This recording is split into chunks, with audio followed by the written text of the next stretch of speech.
Me and my brother got taken away from our biological parents at birth. My biological mom was using drugs while she was pregnant with us. She never went to the hospital, so she didn't even know she was having twins. They said that we were so small, we was like 2 pounds. Tested positive for crack cocaine, so we was considered crack babies. Once all of that happened, DSS came and took us right out of the hospital. So we was placed in the foster care system at birth, and we were staying with a foster family until we got adopted at the age of 2. And once you hear a child get adopted, they think that it's all sunshine and rainbows. But in our case, it was the complete opposite. We felt like we were slaves, like we didn't have a voice. We never heard "I love you." We didn't ask for that. So growing up as a child is very hard because it's like dealing with self-identification. Like, I don't know who I am as a person.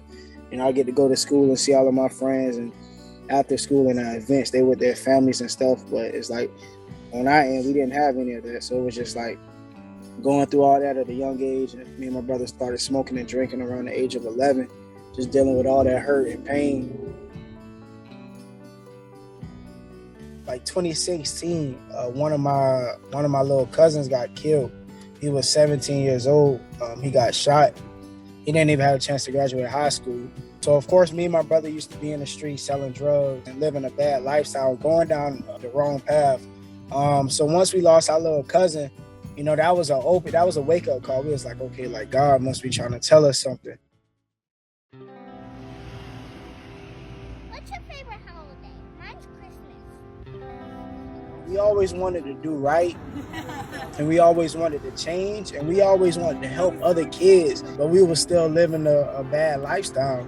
So we ended up moving to Georgia, ended up starting to go to church. So it took a while for us to get to the point that we at now. So from 2016 up until now, like, we've been reaching out to different people, sharing our story, doing this and doing that. But now we seeing that the labor wasn't in vain. In just about every state that you can name, we're on the news station. This mom reached out to me on social media about her kids and what they've been through, how they've been on the run for 3 years. Never really had the opportunity to do anything. Of course, our goal is to open up transitional houses for kids aging out of foster care, and of course, open up a facility for kids that are currently in foster care. Because I feel as though a cause like this, like, you could post all day on social media about, raising awareness for kids in foster care. So I was like, what's a better way to raise awareness than walk in all states? Do a walk, raising awareness, and that's what's going to grab people's attention. What's going on, guys? Day 1 of the walk. I got to fix our old bones. Hey, man, we on the way. Foster kids matter, walking the extra mile. Hey, man, we already 4 miles in. The sheriff behind us supporting. Let's get it. Because since we've been doing these walks and doing our social media, like, people have been reaching out. Hey, how can I become a foster parent? How can I adopt a child? So it's definitely reaching a lot of eyes and grabbing a lot of attention. So that's what we love to hear and love to see, like, people asking how can they become foster parents. Hey, man, let's do it. Let's do it. What to do. Walking the extra mile for our kids in foster care. Let's get it. Let's go, man. We started. We up and ready. We just want people to know, like, this is something that should be talked about, like the NFL, the NBA. That's our goal, is to teach people and to allow people to know what kids go through and what we had to go through, so we can all make this a better system for these kids.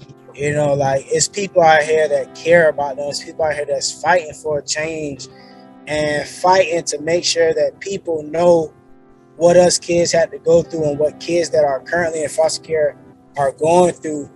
So I would just want them to know, like, it's people like myself and many other people that want to see a change in the system, that want to see every child find their forever home. So I would just want them to know, like, like we're here for them, and we're doing everything in our will and everything that God is allowing us to do to make sure that everybody all around the world know that foster kids matter.